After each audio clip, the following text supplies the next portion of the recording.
I never left home for college, so I missed out on that built-in social scene everyone talks about.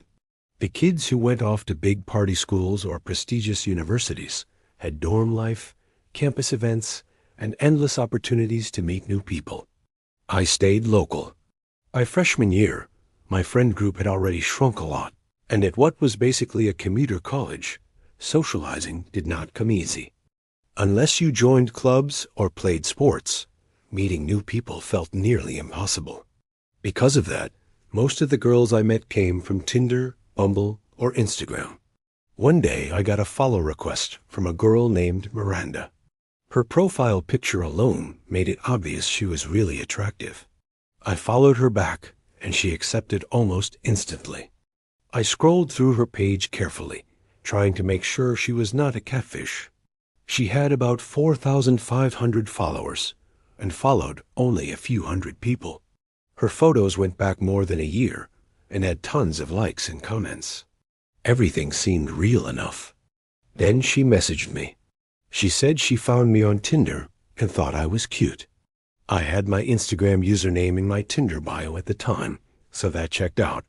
My guard was still up, but nothing seemed obviously fake. We talked in DMs for a few days. When she posted a new picture, she asked me to like and comment on it. I dropped a couple fire emojis. She liked my comment right away.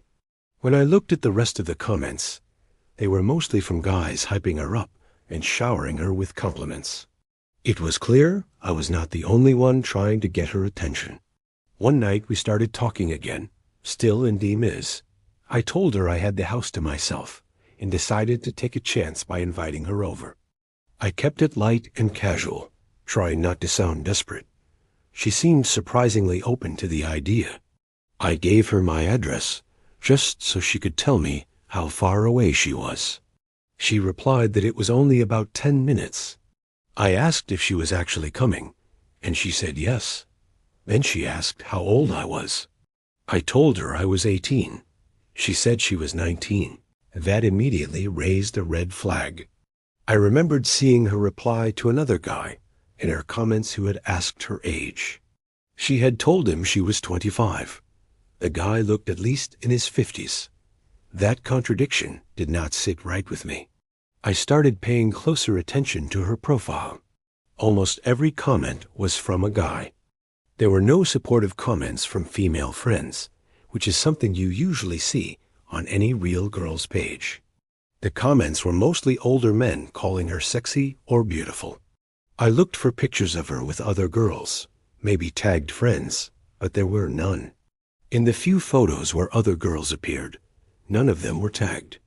There were no comments from those girls either. The whole thing started to feel staged. At that point, it felt like a clear catfish situation, so I blocked the account. Within 10 minutes, I started getting spammed with messages from 3 random accounts. Each had a profile picture, but they had fewer than 50 followers. It looked fake. The messages were threatening and aggressive, saying I should not have done that. I replied to one of them, and almost immediately it responded with one message: unblock Miranda. I blocked that account too. Then I rushed to unsend all my recent DMs with Miranda, especially the one that included my address. I felt lucky I had not given out my phone number or anything more personal. I also switched my Instagram to private.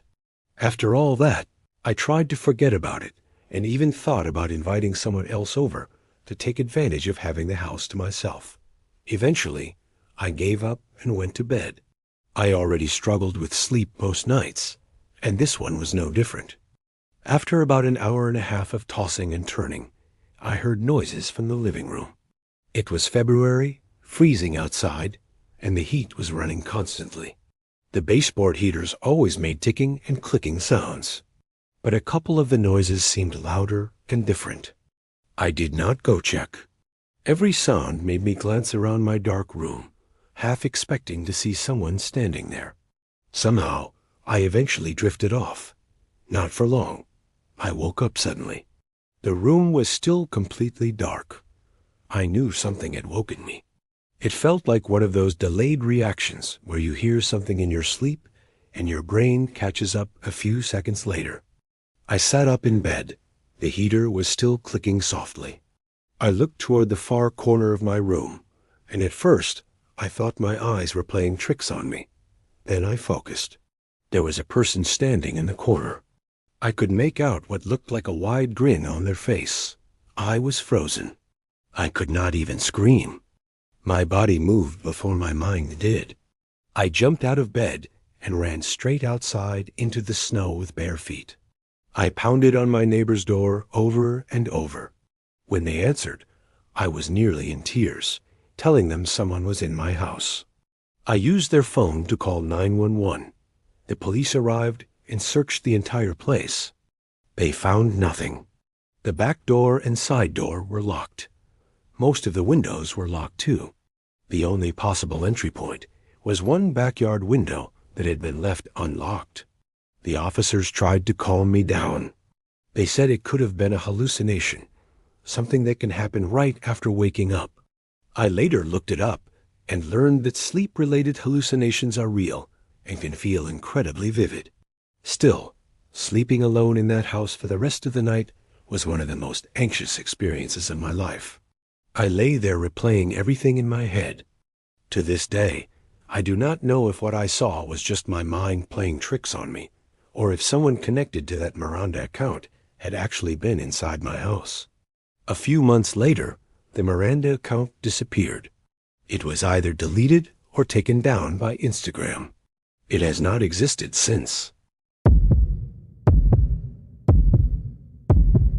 Instagram is easily my favorite app to waste time on. I can spend hours just scrolling without even realizing it. Over time, I have received plenty of creepy direct messages, so I have gotten pretty good at ignoring them. One day, I got a notification that some random account wanted to message me. I did not think much of it. Still, out of curiosity, I opened it like I usually do. The message only contained a link to another Instagram profile called Perfect, always spelled with a Z. I tapped the link, and it brought me to a page filled with photos of girls. They all looked young, probably anywhere from 13 to maybe 20 years old. As I kept scrolling, something started to feel very wrong. Every picture looked like it had been taken secretly. One girl was sitting alone on a school bus. Another was on a park bench. One photo looked like it had been snapped from behind a bush while a girl walked down the sidewalk. Another showed a group of girls on what looked like a college campus. I expected to see disgusting or inappropriate comments under the photos. Instead, the comments were strange in a different way. Most of them said things like, "Keep up the good work" or "nice."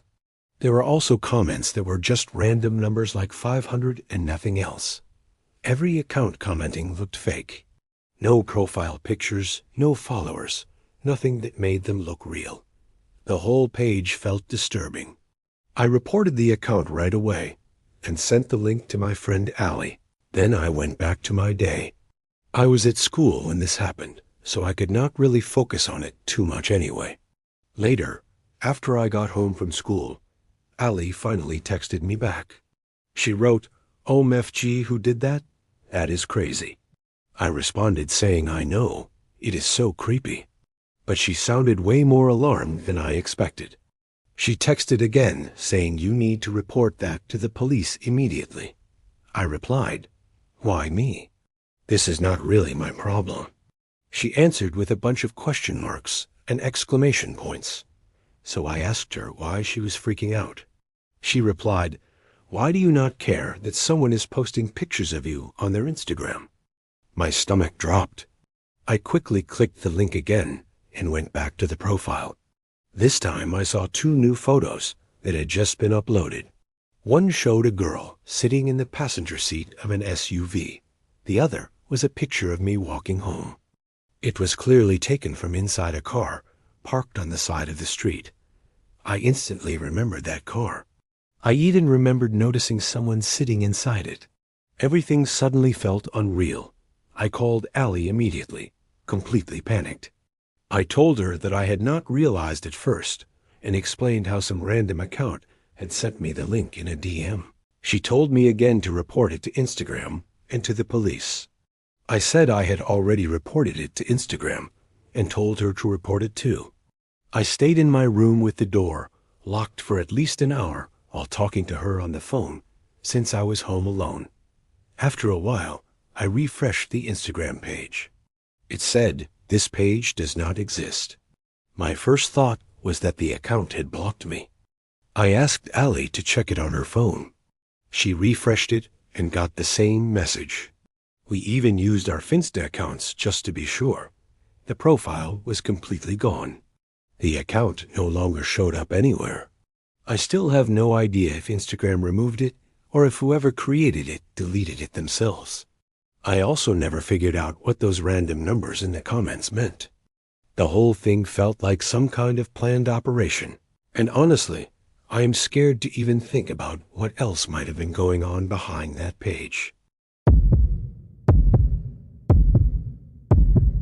This happened during my first year of high school. I was 15 at the time and lived pretty far from campus, so I had to rely on public transportation every day to get there and back. Back then, my Instagram account was public, and I never really paid attention to who followed me. Looking back now, as a young teenager, I definitely should have been more careful. My page was nothing unusual. Most of my posts showed me either alone or posing with a few friends. I also used the story feature a lot. For anyone unfamiliar, stories let you post photos or videos that stay up for 24 hours. I would often share clips of myself waiting at the bus stop or standing on the subway platform with music playing in the background. One day I posted something like that and later checked to see who had viewed it. I had around 120 views, mostly people I recognized. One account stood out though. The profile picture was of a middle-aged man I did not know. The photo was a strange close-up selfie taken from a low angle, like those awkward parent selfies people joke about. He had viewed every single story I posted. At the time, I brushed it off and did not think too deeply about it. Later that night, around 2 a.m. when I was about to fall asleep, I got several notifications. That same man had followed me, liked all my posts, and sent me a DM. I only had about 12 posts, so it was not a flood of notifications, but it was enough to catch my attention. His message simply said, "Hey," with a smiley face. I felt instantly uncomfortable. I did not respond and instead clicked on his profile. His username was something like Sam, followed by a long string of numbers.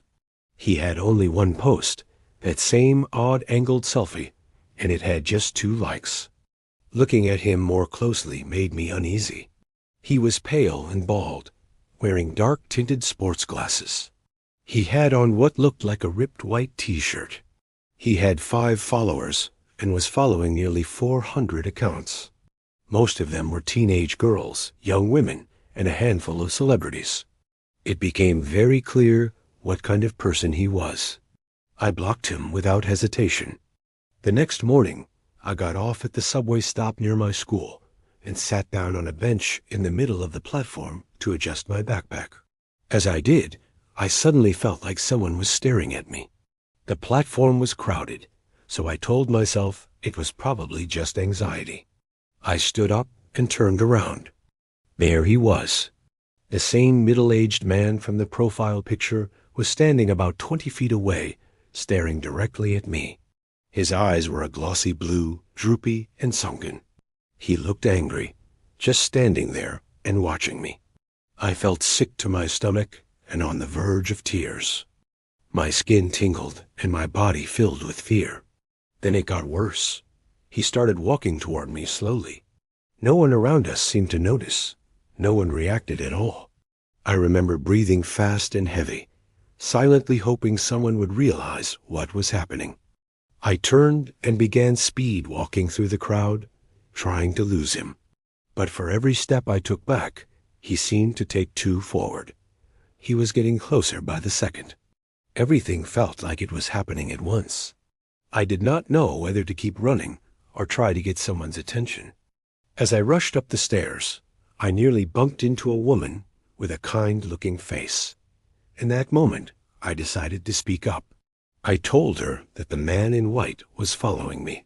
My voice shook as the words came out, and that was when I realized how terrified I truly was. She looked down toward the bottom of the stairs and immediately spotted him. Without hesitation, she shouted at him to stop following me, or she would call the police. Her voice was loud and firm. He froze as people nearby began to look over. She stepped in front of me protectively, waiting to see what he would do next. While he stood there, I quickly took a picture of his face so I could report him later. All I could think was that he would not try anything with everyone watching. He could not be that reckless. And thankfully, he was not. He turned around and boarded the next subway train. The woman stayed with me and walked me all the way to my school. As we walked, I kept wondering how he had even found me in the first place. Then it hit me. I had posted a story showing the subway stop where I got off. That realization made my skin crawl. It taught me a lesson I will never forget about sharing your exact location on a public social media account. When we reached my school, I thanked her and even hugged her. I honestly do not know what would have happened if she had not stepped in. I was too frozen with fear to confront him myself, but she was not. I will always be grateful for her. And I hope that if anyone ever finds themselves in her position, they will speak up and use their voice to protect someone who cannot.